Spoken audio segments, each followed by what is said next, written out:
Bismillahirrahmanirrahim. Assalamualaikum warahmatullahi wabarakatuh.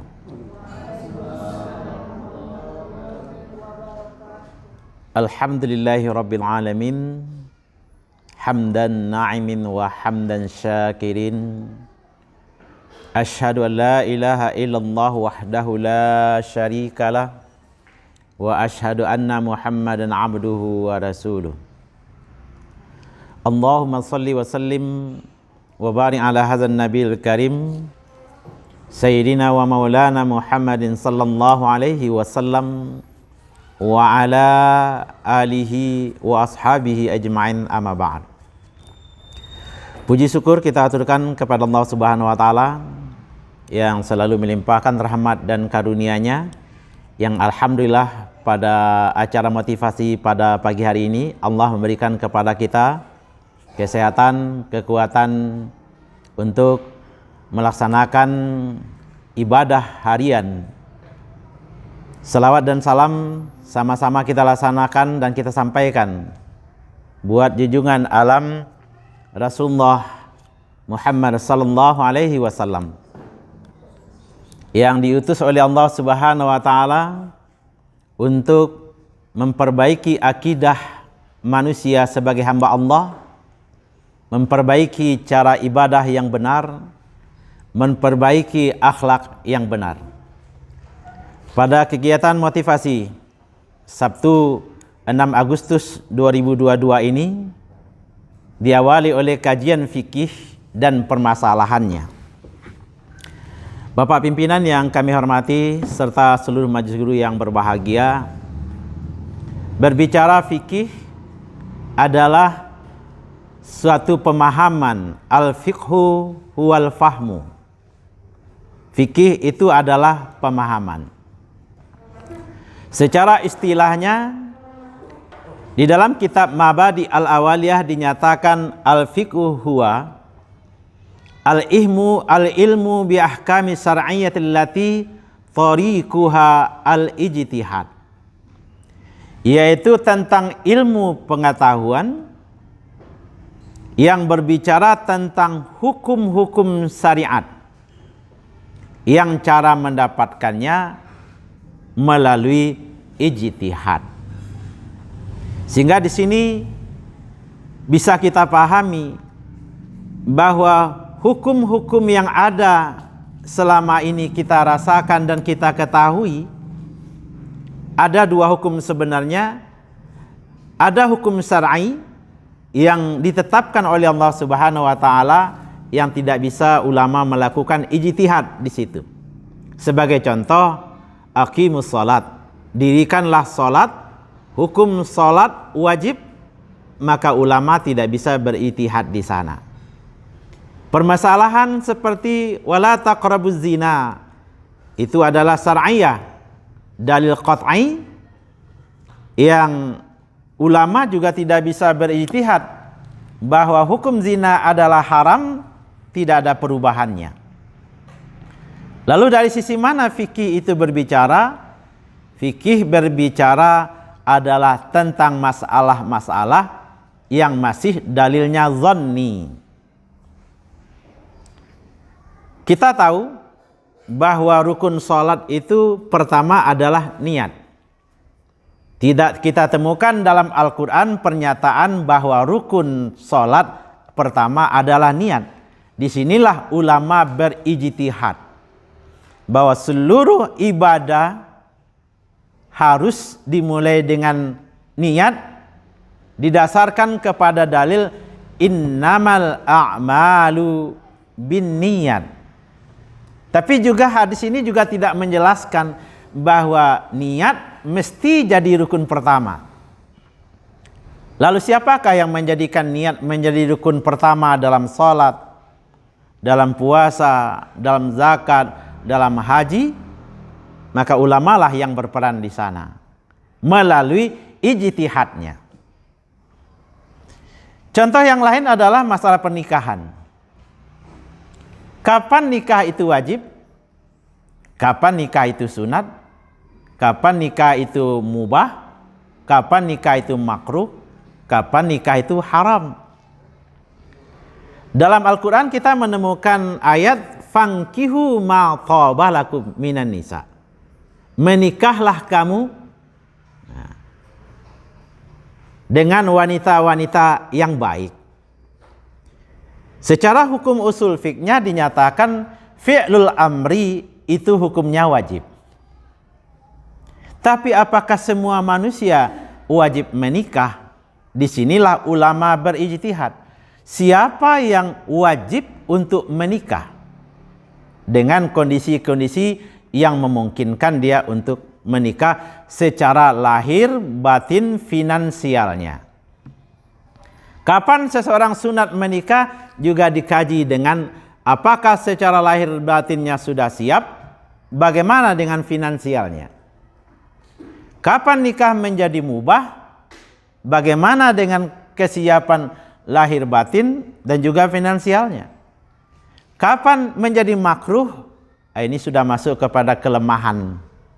Mungkin lemah di sisi finansial, lemah dalam sisi ekonomi, lemah dalam sisi fisik atau lain-lainnya. Lalu kapan menjadi haram? Ketika yang akan menikah ini akan menimbulkan kemudaratan setelah menikah. Contoh, yang menikah gila, maka kemungkinan pasangannya akan menderita.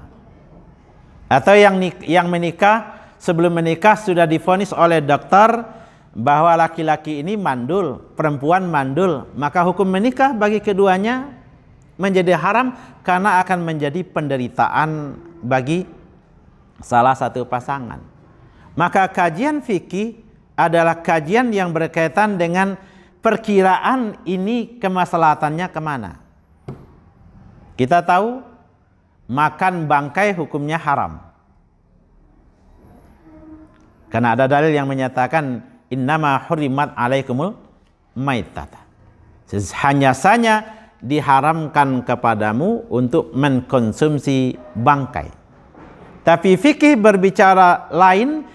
Bagaimana ketika kondisi seseorang dalam keadaan muttar, dalam keadaan cukup membutuhkan dengan resiko ketika dia tidak mengkonsumsi bangkai, maka dia yang mati. Maka di saat itu dia bisa memakan bangkai sekedar kebutuhannya. Maka fikih adalah hukum-hukum yang masih membutuhkan ijtihad.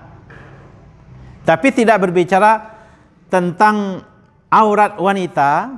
Aurat wanita sudah disepakati dalam Al-Quranul Karim dan hadis.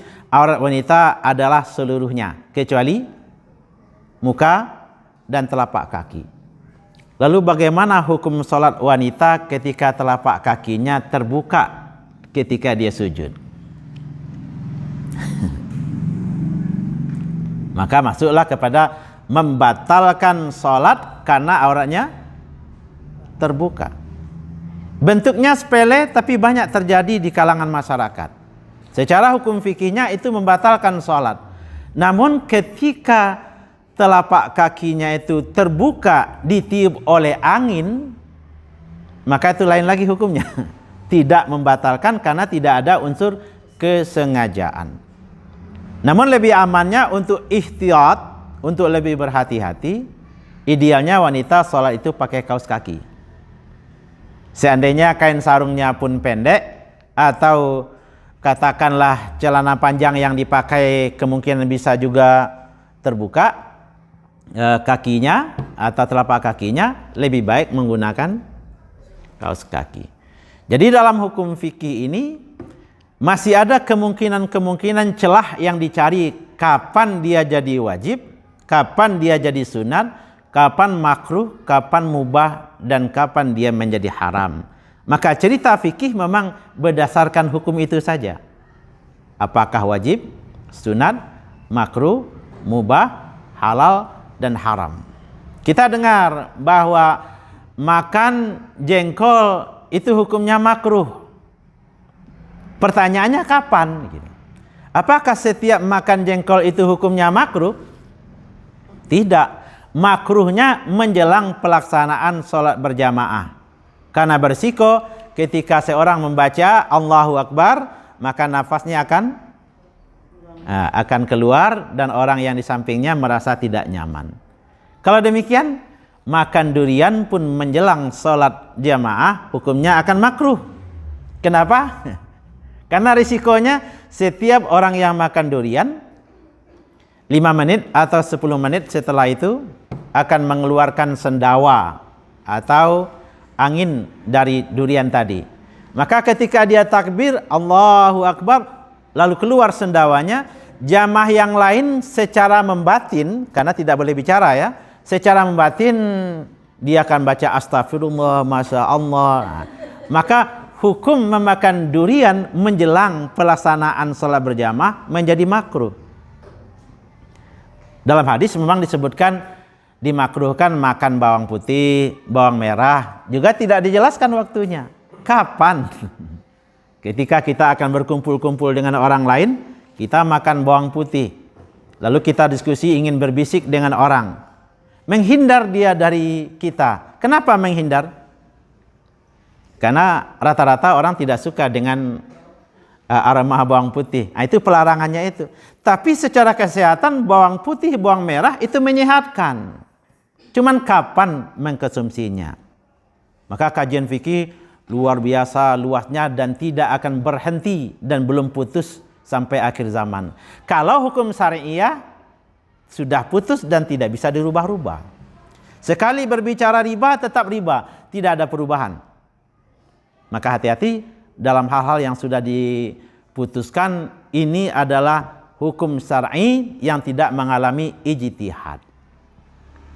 Maka ibu bapak yang dirahmati Allah Subhanahu wa taala, yang berkaitan dengan kajian fikih ini, karena pembicaraan dan pembahasannya cukup luas, maka kami meminta sebagai orang yang diamanatkan untuk memaparkan fikih dan masalahnya, tolong nanti di-share dan disampaikan melalui WA apa yang kita butuhkan, di saat itu kita sampaikan. Kalau tidak, kajian kita tetap hanya umum, tidak semuanya bisa kita inginkan. Yang terjebak kredit, kita bicarakan tentang kredit. Yang terjebak tentang suatu masalah, kita bicarakan. Karena masalah-masalahnya cukup kompleks. Apakah wanita boleh pakai lensa lens untuk seperti cara pernikahan agar dipandang cantik? Dan lain-lainnya, banyak masalahnya. Termasuk wanita karena ingin dianggap awet muda, pakai bigen. Lalu dia minta izin, Ustadz bolehkah saya pakai bigen sementara dia punya suami? Apakah Ustadz berhak menjawab membolehkan dia atau tidak sementara Ustadz itu bukan suaminya? Nah, ini fikih juga. Maka dari harapan itu, ya mudah-mudahan kalau kita memang membutuhkan hal-hal yang kita bahas, kita coba sampaikan dan kita akan carikan solusinya. Kita tidak temukan solusi, Bapak pimpinan manhajnya adalah syariah ya. Kalau ana masih gado-gado, kadang-kadang fikih, kadang-kadang nau, kadang-kadang bala. Jadi alhamdulillah didampingi oleh Bapak pimpinan. Seandainya ada kesalahan dan kekurangan dalam penyampaian, dalam fikih perselisihan itu biasa. Jangan memaksakan kehendak. Dalam fikih ikhtilaful ulama itu merupakan fitrah. Jangan pula dibilang ini menurut hukum harus begini Ustadz. Tidak ada titiknya. Hukum Islam yang berkaitan dengan ijtihad masih akan berlanjut ila yaumil qiyamah. Mudah-mudahan dari hal yang telah kita sampaikan pada pagi hari ini bisa menjadi pembuka wawasan bagi kita bersama tentang hukum fikih dan permasalahannya, dan mari kita sama-sama tafaqquh fid din, memahami agama lebih dalam lagi, karena memang kita dianjurkan untuk tafaqquh fid din. Mohon maaf di mana ada kesalahan serta kekurangan. Wabillahi taufiq wal hidayah. Assalamualaikum warahmatullahi wabarakatuh. Kita mulai PBM pada hari ini dengan sama-sama bacakan basmalah.